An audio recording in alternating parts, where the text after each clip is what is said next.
अनेक आक्रमण होतील या भूमीवर, अनेक मंदिरं तोडली जातील, कळस पाडले जातील, अनेक मूर्त्या भग्न केल्या जातील। अशा वेळी नाथपंथाची जी शक्तिपीठ आहे, जी स्थानं आहे, ती ह्या आक्रमणात तोडली जाऊ नयेत। आज तू जालिंदर नाथ म्हणून भ्रमण करतो आहेस, यानंतर जानपीर हे नाव घे, यानंतर जानपीर हे नाव घे, यानंतर जानपीर हे नाव घे। गुरुदेव, या नावाने मी लहानाचा मोठा झालो। आपण मला कितीतरी वेळा जालिंदर जालिंदर असे प्रेमाने हाक मारलेले आहे। हे नाव मी सोडून द्यायचं?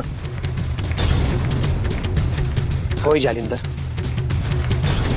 गुरुदेव, नाव सोडूनही दे, परंतु त्यासोबत जे नात लागलेले आहे ते पण सोडून द्यायचं।